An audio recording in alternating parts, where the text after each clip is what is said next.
Ever feel like you're losing control over your logs? No way to control what's leaving your infra and how to do it in a safe way. You're just sending everything.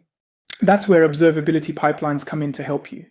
And that's true not only for Datadog, but also for Splunk users, Elastic users, and other log and security platforms. We even built a calculator to prove it. So what are the principles for observability pipelines? This is a middleware layer that runs on your infrastructure. At a source, you have all your logs from any places. S3, Datadog agent, Splunk, Syslog, Sumo Logic, FluentBit, and more. All those logs are then received by a single observability pipeline setup. This is where the magic happens.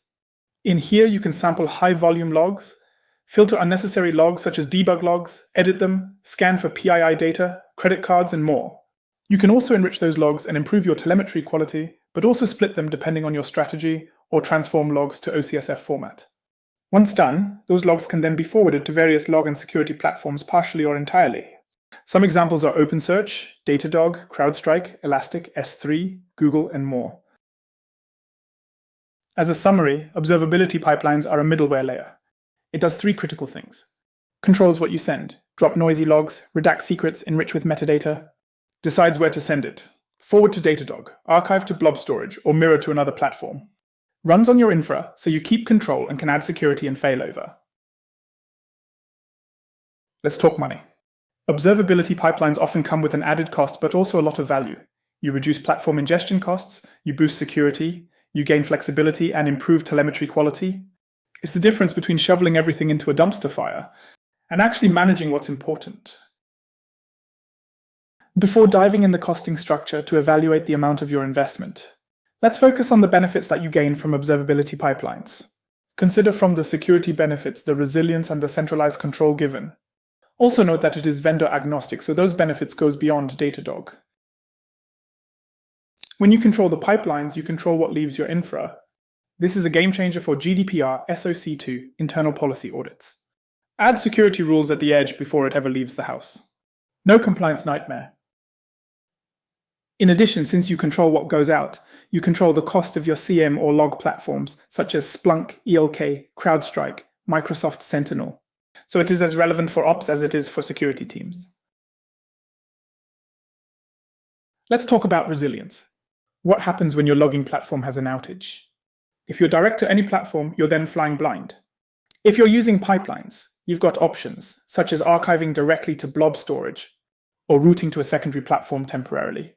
This gives you some incident resilience and help you ensure your operations run smoothly no matter what. And this dual shipping feature can also be useful for migration projects, helping you to ship events to a new platform in a controlled way. Let me show you what observability pipelines also unlock: standardization and enrichment. Without pipelines, you're sending logs in all shapes and formats.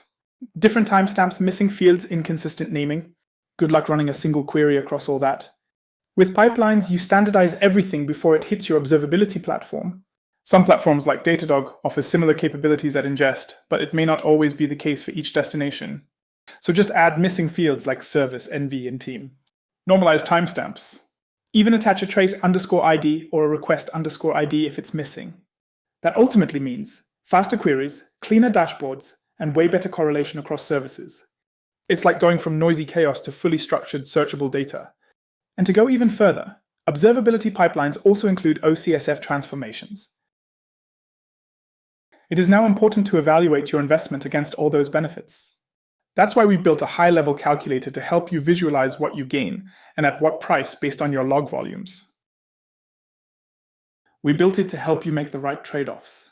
It doesn't just estimate cost, it helps you model your architecture choices.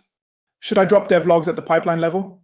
What's the CPU cost of running 3 enrichment processes versus 1? Does it make sense to archive logs to blob storage instead of ingesting them? You can simulate all of that and start building your overall architecture and guidelines before you even ship it. Before we start, the calculator is comparing 4 models. The first model does not have observability pipelines, shown as OP here, and does not have the sensitive data scanner enabled, shown as SDS. The second model still does not have OP but start to use SDS, which goes after ingestion. Those 2 models are often what we could consider as your starting point, and should represent an indicator of the reference cost you are going against. The last two models are similar to the first two but include OP. So let's start by looking at the calculator interface. On the left side, you have all of the input to create the various scenarios. First, you have the volume of logs that you estimate. Then we are creating two scenarios with observability pipelines, depending on the number of processes you need. The filter OP retention represents how much logs is actually coming out of observability pipeline compared to what came in. The other two filters relate to the sensitive data scanner. The key difference is that when the observability pipeline is enabled, you'll see less of a need for SDS because much of the scanning is already handled within the pipelines. On the advanced options, you have the pricing used. If you have negotiated pricing, or if your log platform has another cost in mind, do not hesitate to adjust those. Now at the top, we included the details used for this model and how to use it. If you want, for instance, to turn off SDS, set those two parameters to 0. Just below, the graph represents the cost of observability pipeline, sensitive data scanner, and log ingestion in your logging platform. For Datadog, it does not include the cost of indexing, which should not be impacted. So how to read this graph? In red, you have the first scenario where nothing is enabled, no sensitive data scanner or observability pipelines. In blue, you have the second scenario when the sensitive data scanner is enabled on the logging platform with this specific sampling. Then we will have three models used with OP. In purple, we have the first model where we use the cost per ingested volume. In yellow and green, we have the cost per CPU model. The difference between yellow and green depends on the number of processes you want to include in your pipeline. In our case, the volume is very low volume, so both yellow and green scenarios are similar. Now, if I were to go, for instance, with 100 processes, we would observe a difference. Or if I select 40, we would start to see when the costs start to diverge. Now, the first observation is between all the three models for observability pipelines. It seems that the purple model using the ingestion-based pricing is relevant up to 700 GB per day with our current inputs. Beyond 700 GB per day, for 5 processes, it starts to be more relevant to opt in the CPU-based pricing. Meanwhile, as you can see, for 45 processes, the ingestion-based pricing is relevant for any volume displayed here. What can also be observed is, if you are not using observability pipelines and you're using sensitive data scanner, you're potentially losing money. We can see that you are better off cost-wise to move to OP with an ingestion-based pricing. In our model, we don't take into account the actual CPU cost or maintenance of OP, but you can start to evaluate the margin from adoption OP early.